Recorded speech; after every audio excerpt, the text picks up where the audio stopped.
So, hello everyone. It is my pleasure today to have this conversation with our guest, Dr. Blight. Aaron Blight is the founder of Caregiving Kinetics, and I'm super excited to talk today. I think he's going to have so much to share with those of you who are caring for family members, as well as the healthcare professionals that listen in on the podcast. I'm going to tell you a little bit about him, and then we'll just jump into a conversation. So Aaron Blight is an international speaker and consultant on caregiving, aging, and healthcare. He's the founder of Caregiving Kinetics and has been recognized as a top 100 healthcare leader by the International Forum on Advancements in Healthcare. Quite an accomplishment.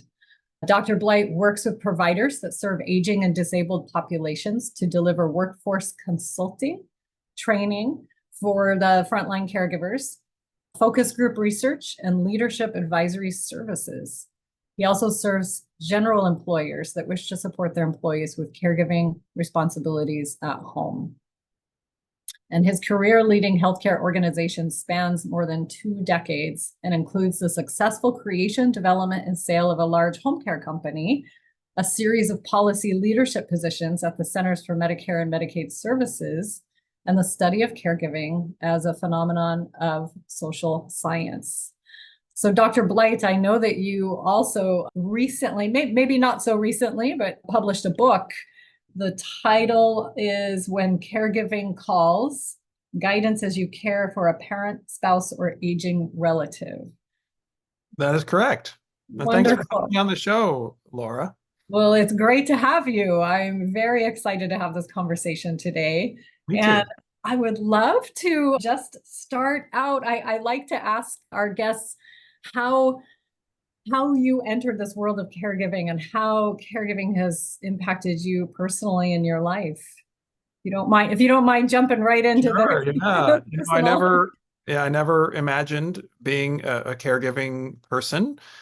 But as you said, I was working at the Centers for Medicare and Medicaid Services. I was in the federal Medicaid program, writing Medicaid policy for elderly and disabled people in my late 20s. And I really didn't understand a lot about what it meant to be elderly or disabled at that time. But that changed when my mother-in-law was diagnosed with a brain tumor. She had cancer, and it was a very unexpected event. And the doctors gave her weeks to live. They recommended immediate brain surgery, which she had. And she ended up surviving and living for 5.5 years after that original diagnosis. So she was a miracle, but we were in a state of family caregiving for 5.5 years. Her brain was never the same, and our family was dramatically impacted.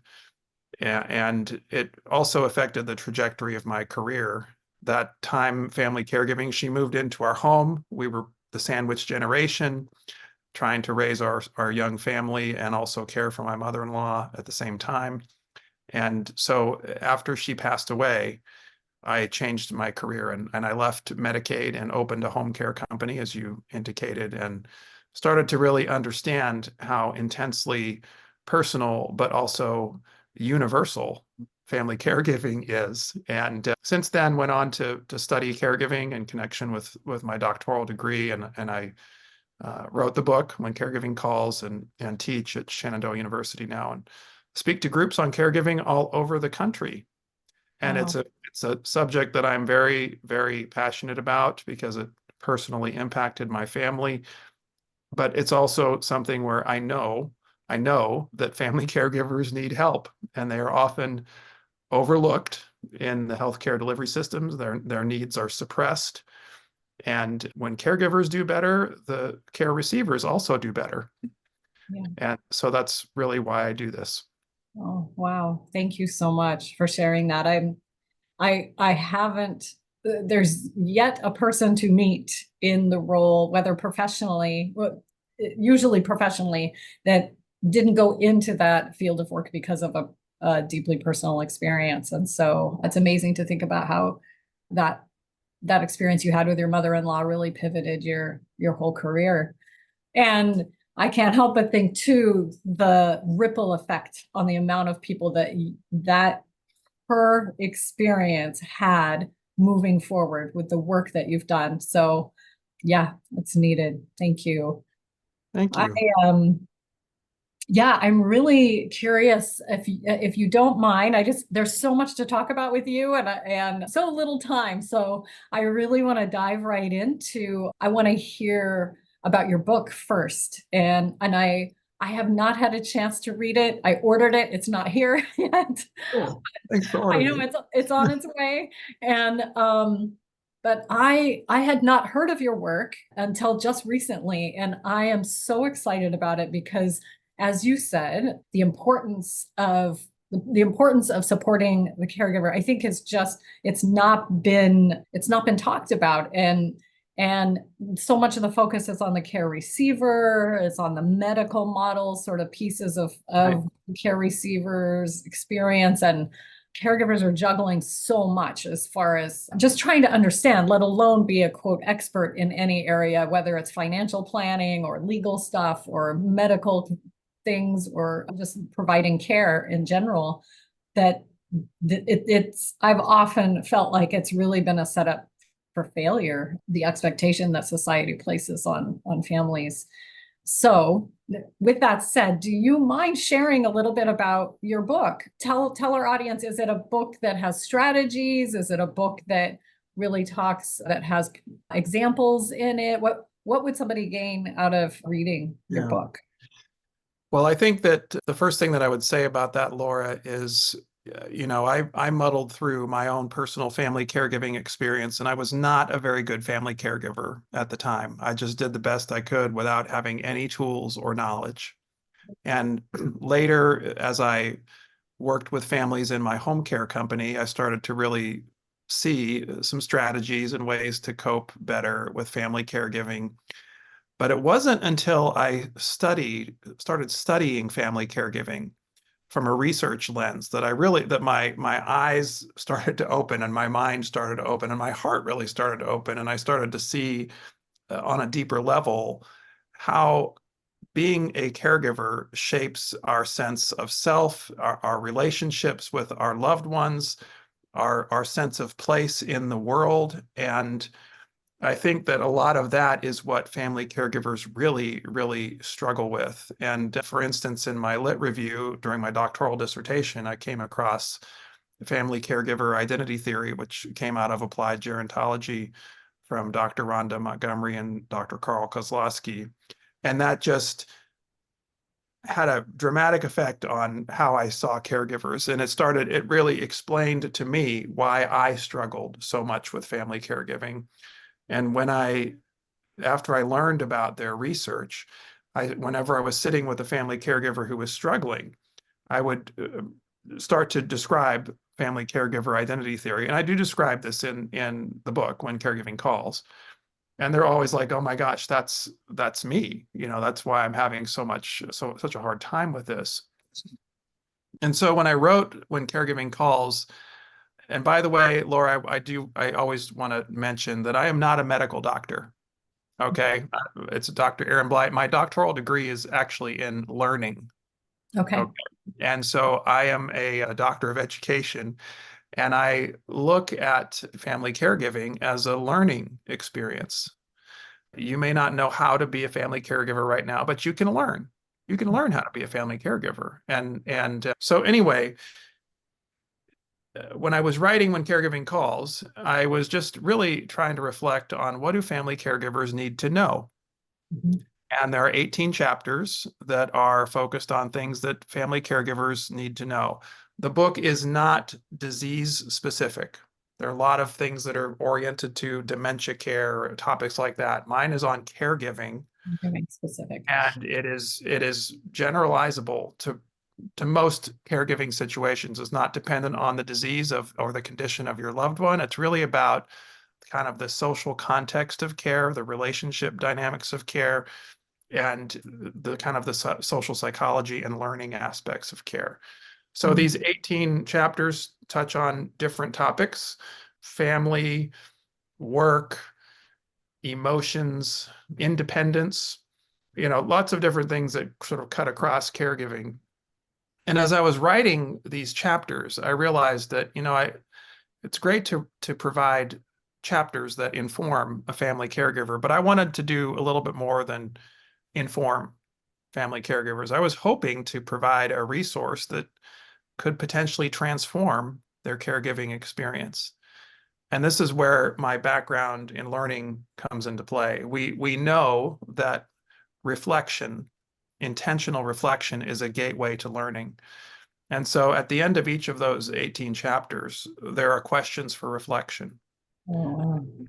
The idea is that they are designed to prompt the family caregiver to think about what they just read and apply it to their individual caregiving lives, and even maybe write and journal their answers. And then at the end, if they've actually gone through this process of reading, reflecting, journaling, they go back and review what they've evaluated in their lives and come up with some strategies to improve. And Laura, I've had some really amazing feedback from family caregivers that have done that. One of the early readers of the book said, well, I liked the questions for reflection, but I didn't like the questions for reflection. And I was like, well, what do you mean? And she goes, well, I guess there were just some things that I did not want to think about. And Yeah. then she goes, so they were good. And Yeah. she really summed up the whole point of those questions for reflection. Because, there, as a family caregiver, there might be things that you do not want to think about. You just sort of tuck that away and you're in denial, Yes. or you're an ostrich. I'm not going to go there. Yeah. Truth is, if you confront some of those things, you're going to be able to be prepared and do a better job as a caregiver. There was a 75-year-old, I don't know, late 70s woman in her late 70s who read the book and did this journaling. She went through the questions for reflection. She's up in the New England area. And at a conference, she kind of spoke up and she said, I read this book and I did what you said. I read it and then I wrote my answers to the questions for reflection, and I have this journal. And she said, I was a family caregiver for my mother for 14 years, and I've been caregiving for my husband for 6 years. She said, I've been a caregiver for 20 years now. And she said, I have learned more about myself and caregiving from doing this than I did all 20 years before. And I was like, Wow. wow. And she said, I'm not going to share what I wrote with anyone.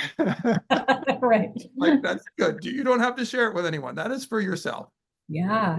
I mean, when we really, from a psychological, from a place of deeper meaning about why, how many times have caregivers asked that question? Why me? Why us? Why, there is such deep, profound meaning making opportunities that come through these experiences. And I know that for so many, it's almost a luxury to think that someone can stop and contemplate why they are where they are and what their journey and personal experiences through this.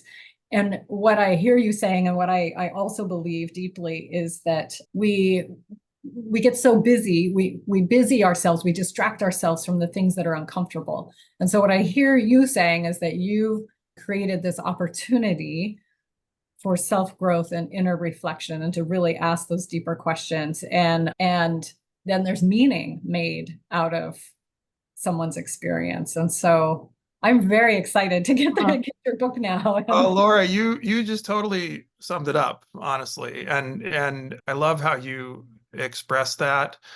I use the analogy of the hamster on the wheel, just going and going and going and going and going and going and going and going. And that's how caregivers often are. And I would argue that it's not a luxury to step back and reflect, but it's a necessity. And when you actually get off of that hamster wheel and just step back and try to be more objective and to engage in some self-reflection, you're going to do a better job with problem solving and recognizing where are things that can be addressed. I mean, there's a lot that you can't fix, but there are strategies that you can undertake to improve your life and the life of your care receiver. And you just have to really, sometimes I find that caregivers themselves are the ones that have the best solutions. Sometimes they just don't know the right questions to ask. Yes, yeah, I agree with you. And they haven't invited the space to go there, whether the invitation coming from within or from a book as yourself that you wrote. And there is so much, what I have seen too, is that there is so much fear in the unknown, the prognosis, the future, who I am as this person I'm caring for is changing, what our lives look like or will look like. There's so much fear in the unknown. And so there's this natural, completely natural reaction to want to avoid that. And just as you said, and boy, I just want our listeners to know this is so much easier said than done. It's easy for me to sit here and say this. When you're in it, yeah, to step into that discomfort and really look, as you explained with those people who reviewed, who were sharing their experiences with those reflection questions, it's not that it was easy. It's not that it initially made them, quote, feel better stepping into it. But there is no doubt in my mind, in hearing from their experiences as well, that they were able to get off that hamster wheel. They were able to step out of that state of narrow-minded survival mode only part of their brain that's been activated and step into the creative understanding state of making meaning. He said, yeah. So Oh, you're right, Laura. And you know, after I wrote When Caregiving Calls, after it was out there for a little while, when I wrote it, I never conceived of this, but the book started being adopted by caregiver support groups.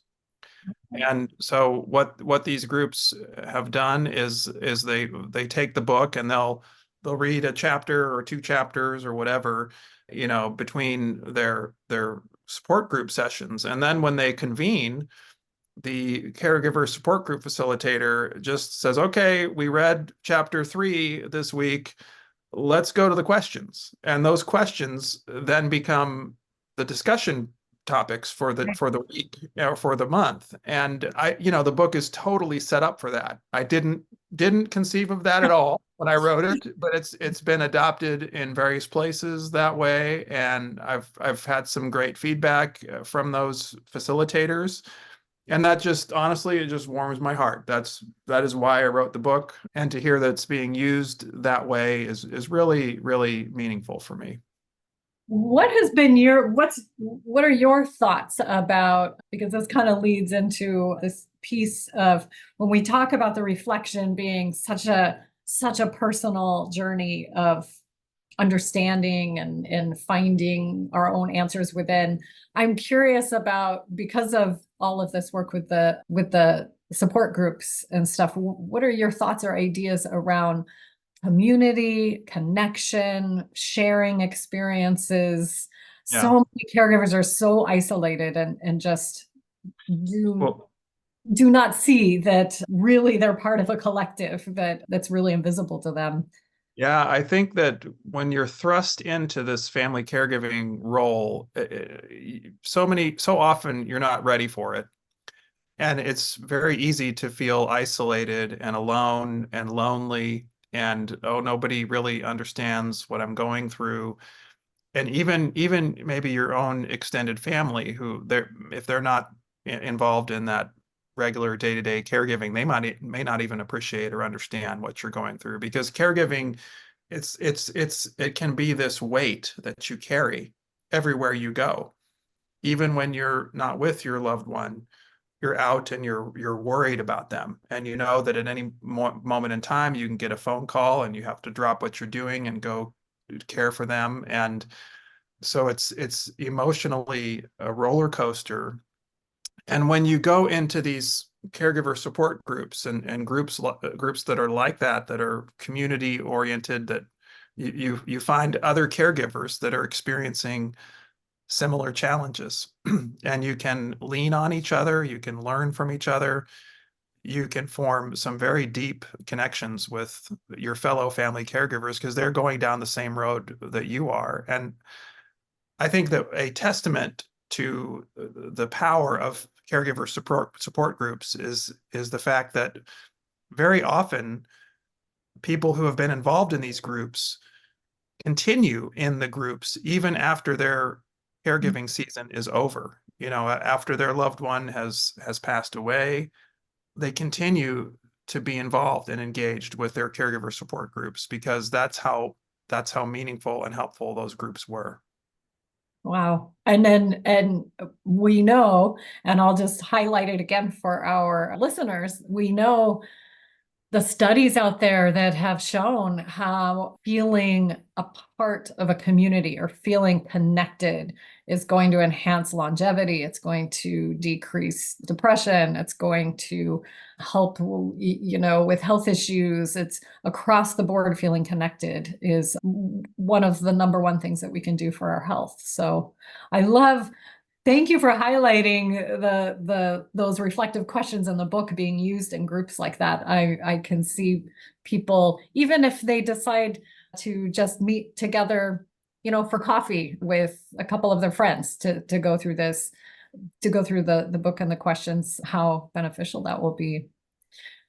Well, So and you, go ahead. Laura, sometimes, it might require another person to extract thoughts and feelings from you or to process an experience with you. And you understand this with your professional background, Laura, right? A good facilitator, a good counselor or therapist can do wonders in helping you just kind of process your emotions, your feelings, your circumstances, the options that are on the table for you, and how can you move forward in a healthy way, in a way that will enable you to be as successful as possible in this newly emerging role that you didn't ask for, but nevertheless you are in.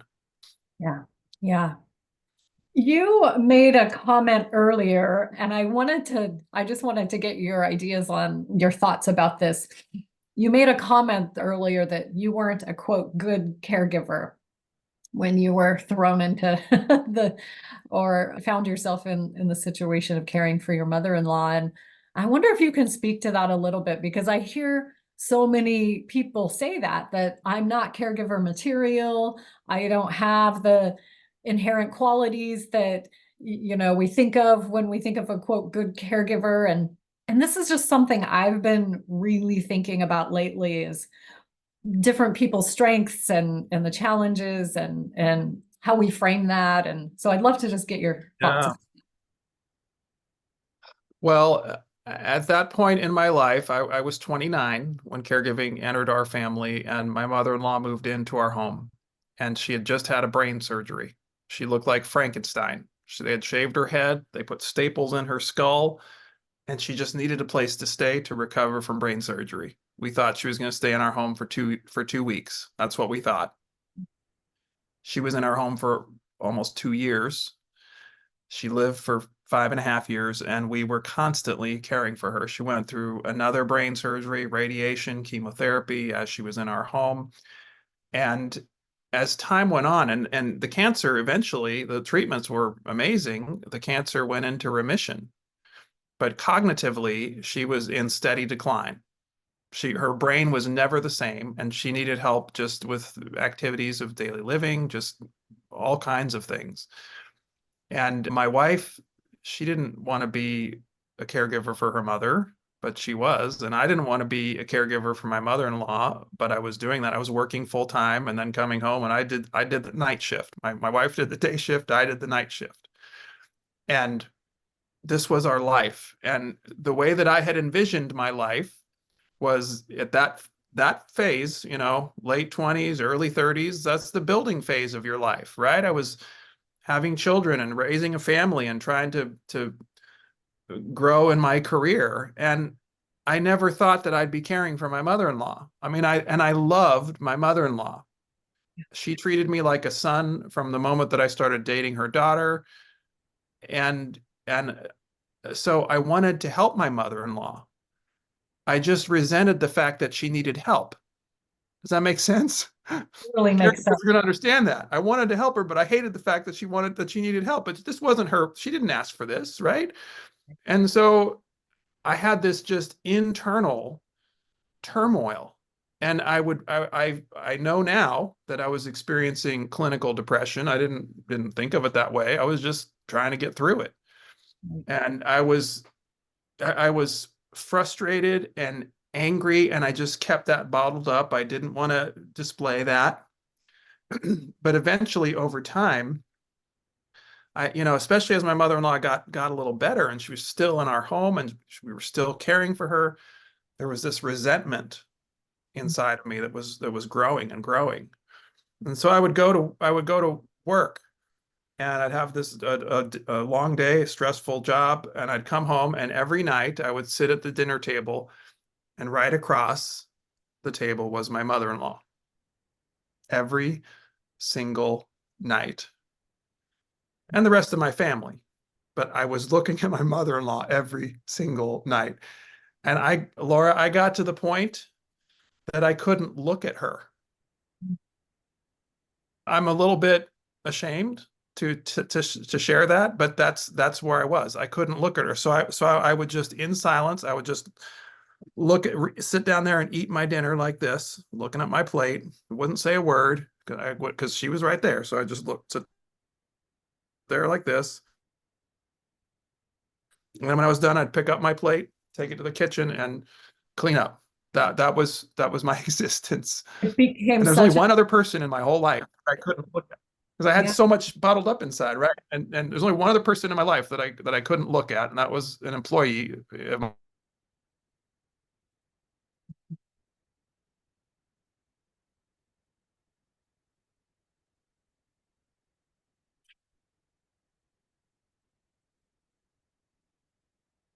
my trust and mother-in-law of caregiving. But I didn't deal with it well. It says my connection is unstable. Is it okay now? It cut out for a second, but that's okay. Well, yeah. Well, so you were saying that there was one other person in your life that you weren't able to look at, and it was an employee. And then I lost you for a second. And I fired that employee. But you can't fire your mother-in-law. Fire your family. Yeah. Right. So anyway, I would be much better now. I understand this stuff a lot better now, and I would be a better caregiver for her. But as you said earlier, I do think that in some way I'm honoring her and by trying to help others who are in the same situation.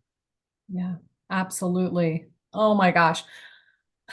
Yeah, I'm thank you for sharing that with us, because I think that while it's not pleasant, it's not pretty, it's not something that you maybe want to remind yourself of or talk about. It's so helpful for people to understand, when they're experiencing similar things, that they're with someone they love, they care about, and the situation and the dynamic of that situation is shifted things in such a way that what really stood out to me about what you were saying is that it grew into a visceral reaction that you couldn't even look at her. And so one of the things that I think is really important for people to do is to pay attention to, how do you know when you're getting to that place? Because as you know very well, it starts out with good intentions and everyone's rallying, and then before you know it, 2 years has gone by, and you don't, it's like that frog in a pot of boiling water. The frog's in the water and everything's fine, and before you know it, you look up and the water's boiling and you don't know how you even got there. And so this piece of being able to have tools that are helping caregivers reflect on where they are, take stock of where they are in the moment, but then also having the tools to move through that is going to be critical. So I definitely, for our listeners, I'm going to leave the name of the book in the comment, in the notes section, and then I'll put a link to it as well.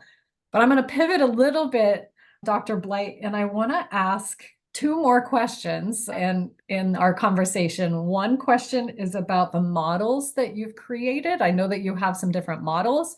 And the other question, and maybe these are tied together, is we have a lot of healthcare professionals that listen in as well, whether they themselves are caregivers or they are serving caregivers in the community in, through their work. And so I want to make sure that we're able to touch in on how your thoughts about how to support those healthcare professionals as well.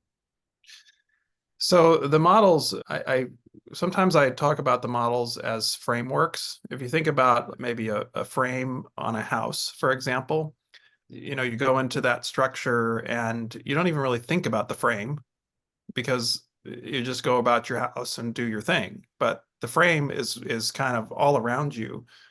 And a framework can be something physical like that, but it also can be a way to think about something in more of an abstract sense. And some of what we're discussing here in terms of caregivers and caregiving is abstract. These are things that are felt and sensed, but not necessarily things that you can touch, right? And so these frameworks that I've created, they are anchored in adult learning and social psychology, and they take a lens and a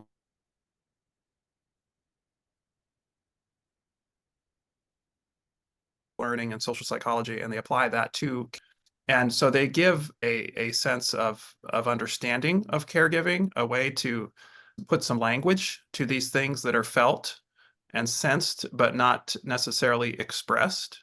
And sometimes just being able to put language to something allows you to express yourself better. It allows you to exchange information more effectively. It allows you to understand what is actually happening in terms of, latent experiences. And so these models do that for a family caregiver. And so they're a way to really more deeply examine your caregiving experience. And then these models they're downloadable. You can see the model. And then on the there's a one sheeter that's actually a two sheeter. On the front page is the model. And then on the back page, there are questions for reflection that allow the family caregiver to really think about applying this particular framework to their caregiving experience. And these models, they are not disease specific. They apply to situations of cancer or dementia or brief rehab or aging frailty and or intellectual developmental disabilities. I mean, any of those types of things. These are caregiving models. And I'm imagining also your familial or non-familial role in the caregiving experience too would be applicable. Yep, generalizable there. And so you can download those and, even take the sheet and fill out your answers privately. But also you asked about the professionals, therapists, counselors, caregiver support group facilitators, any of those individuals who in a professional context are supporting family caregivers, they can access these models as well. They're a gift to the caregiving community. Wow.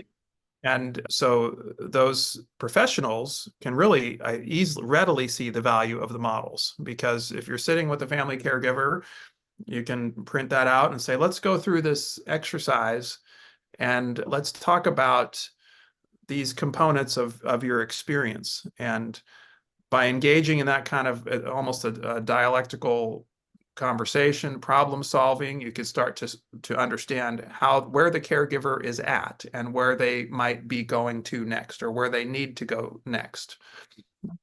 Can you give an example of one of the models or one of the Sure. question? I want to, I have some flavor. And so I'll just share. My favorite one is probably the newest one. Maybe that's why it's my favorite, but it's called the Caregiver Mind Shift. Okay. And this model came into existence after I wrote a blog a couple years ago. I wrote a blog post And I think the title was something like How Caregiving Challenges Your Assumptions and Changes Your Attitudes. And there was a caregiver support group facilitator in Western Iowa who I had spoken to this group before, and she had one caregiving calls, and she had used that with her support groups. Well, she got this blog, and after it came out, she wrote me about a month later, and she was raving about this blog. She said, "Oh, this blog was so great. We used it in all of our caregiver support groups this month, and it was great discussion." And her feedback got me thinking about just that concept. And I thought, maybe I should take this a little further. And so that was the basis for the model. And the idea is, when you think about it starts with a mindset. Okay. If you think about the word mindset, caregiving is that your mindset in caregiving is extremely important. And there's sort of a metaphor of what else do we set? We set a clock. If you set a clock, you adjust the clock to align with the present moment, right? That's what you do when you adjust the clock, when you set a clock. And so mindset is kind of adjusting your mind to the present moment. And there are people that have fixed mindsets, and there are people that have growth mindsets. And if you have a fixed mindset, you are inflexible, you are resistant to change, you want things to stay the way that you always have understood them to be. But a growth mindset is flexible, is adaptable to change. A growth mindset allows you to change your way of thinking to apply to the present moment. And so in caregiving, it is just imperative to have a growth mindset. If you have a fixed mindset, you're gonna it's gonna be very difficult for you to be a caregiver. And I had a fixed mindset when I was a younger person trying to care for my mother-in-law. As far as this caregiving experience goes, I had a fixed mindset. So the idea of the caregiver mind shift model is it walks the family caregiver through how their ways of thinking about their life needs to change and evolve over the long trajectory of caregiving. And so you might have your habitual way of thinking about your relationship with your loved one. And that's really anchored in your historic family role, right? So if you are let's just say that you are an adult child, an adult son or daughter, and you're caring and you're talking about your mother. Historically, that role of daughter is loaded with meaning. And the way that you think about your mother, the way that you interact with your mother, the things that you do with your mother, all of those things are rooted in that historic mother-daughter relationship. Mm-hmm. Well, when caregiving enters the picture, the way that you interact with your mother may change. Eventually it will change. The things that you do with your mother will change. So being a daughter used to mean these things. And now, because your mother is 87 years old and she has cancer, you're being summoned or called upon to do different things for her, to help her in her home, to help her with her bathroom needs, to pay her bills, to escort her to doctor's appointments, to help manage her medications or her meals, or you fill in the blank, whatever that is. These are not things that you used to do for your mother. And so now that can be very disorienting. And you now are saying, wow, I used to think about my mother this other way, but the old ways of thinking about her do not apply today. Mm-hmm. And so I have to shift my mind. I have to adjust my way of thinking about my role in this relationship. And this is a little process that I call disorientation. Mm-hmm. And then there's a process of sense making and trying to figure out, how do I navigate the new terms of this care-based relationship with my mother because of this health condition that has invaded her life and intruded in our historic relationship? And so caregivers go through this period where it's a life of uncertainty. It's a life in abeyance. Sometimes they might feel like these perennial fence sitters, like, oh, I like how it used to be. I wish it's the way it used to be. I hope that it could be the way it used to be, but I'm also kind of realizing that it's never going to be the same. So what does that mean today and tomorrow and in the future? And where is this going?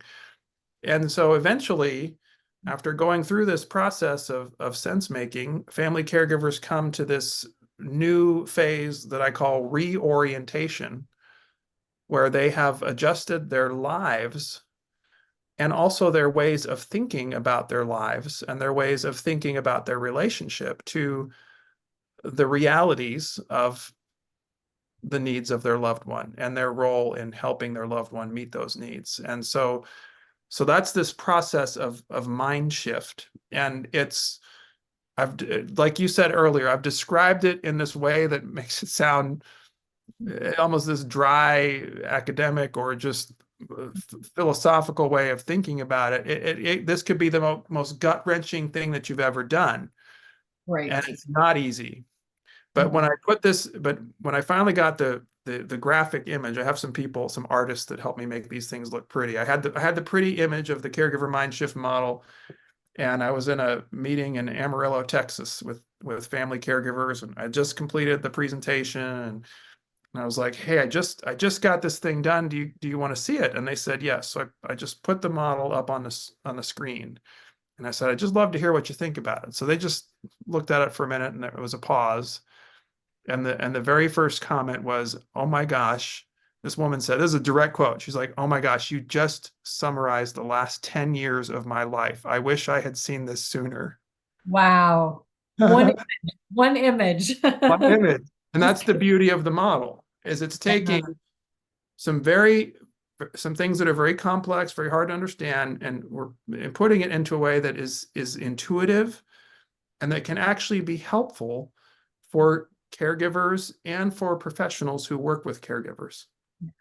I understand. Oh, I just want to highlight and honor that piece of being seen. There's something about being seen, whether it's you seeing yourself, or others seeing you, but oh, that's powerful. Thank you for sharing that, Dr. Blight. Yeah, really. Thank you, Laura. Yeah, this has been such a good conversation, and I know we could go on and on. And I want to make sure that our listeners know how to find out more about the work that you do. They know how to, again, learn more about you, access your work. What is the best way that they can reach out or research your work? I think my website is caregivingkinetics.com, and kinetics is spelled Kinetics, caregivingkinetics.com. There is a monthly blog post there, and I write the blog post. It's not AI generated. Thank you. You can subscribe to a monthly newsletter there. There's some other information about places that I'm going and things like that. But these downloadable resources are also there. And so you can access those there. And if for anybody that is looking at that and has any feedback, I'd love to hear from you. So thank you. Great. I'm so excited to get my book and to get on and check those out, because it's so needed, and I'd love to share with others anything that is helping people moving through their journey, remembering who they are, all of the important things that really I think we're here on this planet to do. So thank you so much, Dr. Blight.